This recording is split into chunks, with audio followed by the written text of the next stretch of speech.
So hi, welcome to YouTube channel Utara Base. So lama Ren tak post, boleh tahan busy jugalah. Macam sebelum-sebelum ni semua busy semua. Memang busy pun. Okay, ni pun Ren baru je habis buat chest workout. And you guys mesti nak tahu apa benda yang Ren buat untuk chest day.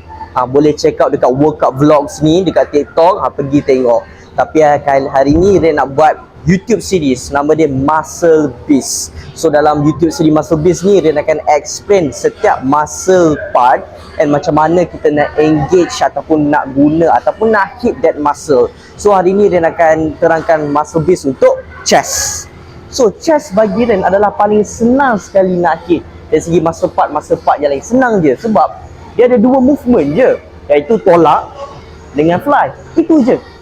Chest literally antara tolak depan badan kita ataupun tolak depan muka ataupun fly. Itu je chest sebenarnya. Fly ni literally tampar. Dia punya movement ni tampar orang. Macam tu. Itu je fly sebenarnya.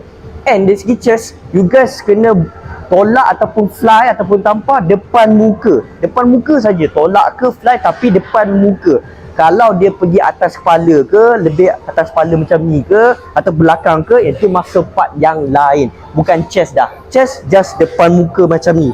Simple je as that. And macam you guys tahu, dari segi muscle chest ada tiga bahagian, iaitu ada upper, ada middle, and then lower. So you guys mesti nak tahu macam mana nak hit setiap angle ni untuk chest. Alright, let's go. Sebelum kita buat apa-apa chest press ataupun chest fly, kedudukan ataupun position chest kita macam ni, betul-betul expose ke arah ceiling. Macam mana dapat ni? Kita kena tekan kita punya scapula. And jangan buat macam ni. Kita punya shoulder and chest sama level. Akan rasa chest tapi kadang-kadang shoulder akan take over. Kita nak rasa untuk chest sahaja. So, kena expose betul-betul chest macam ni. Asas chest press yang pertama iaitu kedudukan siku. Ini cara yang salah, iaitu kedudukan siku dalam keadaan 90 darjah ataupun selari dengan kita punya bahu. Pandangan daripada atas pula, kalau tengok betul-betul cara 90 darjah ni memang meletakkan stres yang terlampau tinggi pada sendi bahu. Dulu pun Ren buat cara ini ialah mula-mula nak belajar buat chest press, and bila dah belajar ada educate sikit, cara ni memang risiko tinggi untuk dapatkan kecederaan dekat bahu. So cara nak betulkan adalah kita punya kedudukan siku dalam keadaan 45 darjah. Tidak terlalu dalam, tidak terlampau keluar macam 90 darjah. Ini akan meletakkan ataupun akan buat chest press tu lagi efektif dan risiko mendapat kecederaan dekat bahu sangat-sangat kurang. Pandangan daripada atas dengan kedudukan 45 darjah ni, you guys boleh turun lagi dalam. And if you guys tengok sini, boleh nampak perbezaan dari segi range of motion. And cara yang 45 darjah tu lagi selesa dekat bahu. So pastikan tak kisahlah buat flat ke, incline ke, decline ke, buat deep ke, apa-apa pressing movement yang melibatkan chest, buat 45 darjah. Sayanglah you guys punya bahu. Kita bahu nak pakai lama.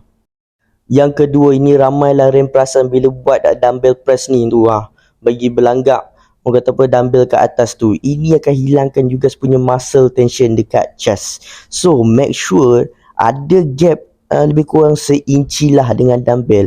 And bila dekat atas tu, bila dah ada gap tu, cuba untuk squeeze the chest. Alright.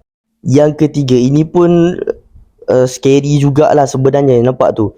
Jangan sesekali lock out ataupun bagi straight you guys punya siku. Ini memang automatic lah, memang cara cepat untuk masuk ICU, untuk patahkan you guys punya tulang. So make sure bila buat chest press ataupun apa-apa pressing movement, ada sedikit bengkok dekat you guys punya siku untuk elakkan dapat injury. So itu saja untuk basic press. Asas untuk chest fly. So ini cara yang salah ataupun cara yang old school punya style, iaitu buka sehabis luas.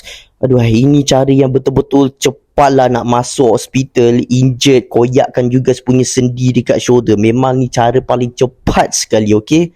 So nak betulkan atau cara yang betul, turunkan you guys punya siku sahaja sedalam mungkin. Tak perlu pun buka seluas-luas. Just turun siku tu, sebenarnya you guys dah dapat the deep stretch of the chest. And dari segi berapa banyak luas you guys kena buka tangan tu, tak perlu luas-luas pun. Ataupun buat huruf W macam video ni. Okay, just nampak tak bentuk W, antara bentuk W ataupun bentuk M lah. And then just fly naik ke atas.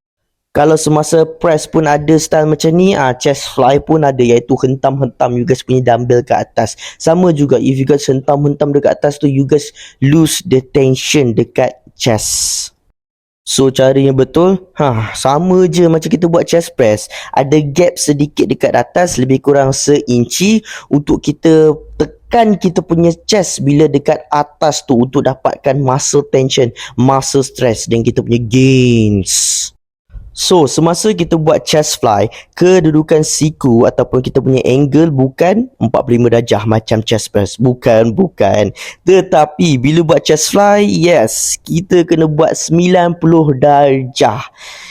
Sebab apa? Kedudukan ataupun grip kita dalam keadaan yang neutral. Bila kedudukan yang neutral, kita punya body alignment, shoulder, joint semua dalam keadaan yang baik. So nak dapat injury dekat shoulder, kuranglah. Okay, itu saja untuk chest fly. Bang, ada orang kata dumbbell fly tu tak elok, takut sakit bahu kat badan. So better buat cable machine. Bagi Ren buat dua-dua. So apa? Free weight dumbbell punya dengan cable punya ataupun machine, dua-dua ada pro and cons. Masing-masing ada kekuatan dia, ada masing-masing ada dia punya kelemahan. Bagi Ren buat je dua-dua, dapat the best of the both movement. Sama juga dari segi machine fly ataupun dumbbell, siku ke atas ataupun selari dengan kita punya shoulder. Chest expose kita punya chest ataupun squeeze juga punya shoulder blade. And dari sini just fly. And then make sure kita punya bengkok kita punya siku, and then depan masuk dalam. Sama je dia punya movement. Sama sahaja, tak ada beza. Cuma beza je dari segi dumbbell dengan machine, resistance profile dengan dia punya kesusahan lah intensity. Bagi Ren buat je dua-dua, lagi bagus. Alright. So dari segi angle untuk hit setiap part untuk chest, yang paling simple flat lah. Nama pun flat and flat. Flat bench press ke, flat dumbbell press ke, you guys punya bench dalam keadaan flat. So usually yang flat ni akan target mostly overall ataupun bias lebih kepada middle chest. Okay, carry on dengan incline. So incline ni lebih kepada opinion ataupun ikut bentuk ataupun bentuk badan you guys ataupun body structure. Untuk badan Ren selalu pakai 32 darjah. 32 darjah. Ni untuk badan Ren tau. Tapi if you guys nak cari betul-betul incline, dari segi incline macam mana nak betul-betul hit you guys punya upper back, you guys kena cari sendiri. So the range will be 20 ke 40 degree. Carilah ikut suka. Kalau you guys rasa selesa dengan 20, pergilah buat. Kalau rasa selesa dengan 39, ikut sukalah. Janji jangan lebih daripada 40 ataupun kurang daripada 20. Kalau lebih daripada 40, akan you guys akan rasa lebih kepada front shoulder. You guys akan activate sekali dengan front shoulder. Nampak tak? Dia almost macam nak dekat shoulder press dengan angle yang terlampau tinggi sangat. You guys nak rasa sahaja dekat chest, tapi disebabkan tinggi sangat, chest dengan shoulder ataupun shoulder kadang-kadang rasa terlebih sikit. Obviously lah you guys akan pakai shoulder dengan tricep nak push the weight. Habis tu macam mana nak tolak untuk rasa chest? Takkan nak buat macam ni je. Tak, tu macam bodoh orang kata kan. Betul tak? So it's okay kalau rasa dekat shoulder and tricep at the end of the set, at the end of the reps. It's okay. Yang paling penting, you guys kena betul-betul expose you guys punya chest. Betul-betul tolak you guys punya chest keluar. Bagi betul-betul lah. Bila you guys rasa ataupun buat, rasa dekat chest. Alright. So dari segi decline pula, bagi Ren, nope. Bagi Ren tak worth it. Sebab apa? Dari segi angle decline tu akan rasa buat you guys akan rasa macam tercekik tau. Rasa macam tercekik. And kadang-kadang angle of the decline juga akan, walaupun angle dia betul dari segi apa-apa pun kita buat untuk press, sebenarnya tak elok untuk bahu. If you guys buat dumbbell, lagilah dari segi nak turun tu bukan main jauh lagi. So kalau tersilap, habis dumbbell tu kena kat muka. So bagi Ren dari segi decline, just stick to dips and buat high to low cable fly. Dua tu je, dua movement tu pun dah cukup dah untuk activate you guys punya lower back. Tak perlu pun buat macam fancy macam tu yang benda pelik-pelik. Sebab apa? Basic work. And selama Ram buat chest, itu je Ram buat. And untuk improve Ram punya chest, tak buat benda pelik-pelik pun. Sebab yang original tu pun yang paling basic lah sebenarnya lagi berkesan. Okay? So you guys mesti fikir, dip ni susah tu tak? Tak, yang susah hanya engkau. Engkau tu tak nak usaha ataupun cari alternatif yang lain untuk improve you guys punya dip. Contohnya, kadang dekat gym ada mesin ni, iaitu dip machine. So you guys bolehlah pakai bebanan yang sesuai dengan badan you guys, ikut kekuatan masing-masing. And lama kelamaan, bila dah improve dari segi kekuatan, buatlah body weight pula. Okay?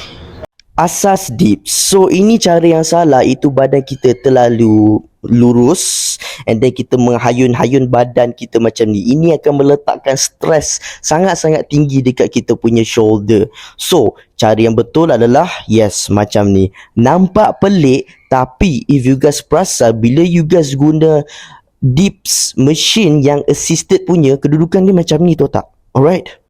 So ini cara yang salah, iaitu angle siku terlalu keluar sangat, memang sakit bahu buat macam ni. Ataupun terlalu rapat. Bila terlalu rapat, you guys tak attack chest tapi tricep. So if you guys nak buat chest, sama je dengan chest press, 45 darjah. Baik untuk siku, baik untuk bahu, and bagus untuk you guys punya chest again, lagi-lagi dekat lower chest. Alright. So untuk chest ada dua grip sahaja, iaitu supinate ataupun yang normal punya, ataupun neutral, ataupun panggil power grip lah macam ni. Usually yang ni kita akan pakai dumbbell lah, ataupun ada barbell yang jenis macam tu, lagi best lah orang kata. Yang ni power grip ataupun supinate lah. Supinate lah kita selalu pakai. And then satu-satunya grip yang jangan pakai, iaitu suicide grip. Jangan sesekali pegang dumbbell ataupun barbell macam ni. Sebab if you guys salah ataupun tergelincir sikit, you guys tak ada support, terus jatuh macam tu. Terus jatuh. If pakai macam ni, kalau tak dapat handle ataupun tangan tu basah sikit, bayangkan bebanan tu ataupun barbell yang berat tu jatuh terhempap dekat badan kita. Lawa-lawa tu juga inanillah. Nak ke? Tak nak kan? So and satu lagi, iaitu reverse grip macam ni. Please, ni pun jangan juga. Okay, ni pun bahaya juga. Sebab dalam keadaan yang orang kata high risk lah untuk terlepas juga walaupun buat full grip. Ini pun bahaya juga. Okey, yang betul-betul dominant untuk chest dua saja, supinate ataupun neutral ataupun power grip. Itu sahaja yang grip untuk chest. Alright, itu sahaja untuk muscle beast chest. Okay, hopefully you guys ada belajar something. And bila setiap kali nak buat chest, and you guys tahulah apa dua movement yang main movement untuk activate you guys punya chest muscle. So itu sahaja daripada Ren. Please take care, please stay safe, and all the best. Alright, kita bench press dulu. Aduh. Alright, bench press dulu. Salah. Oh, bukan sorry.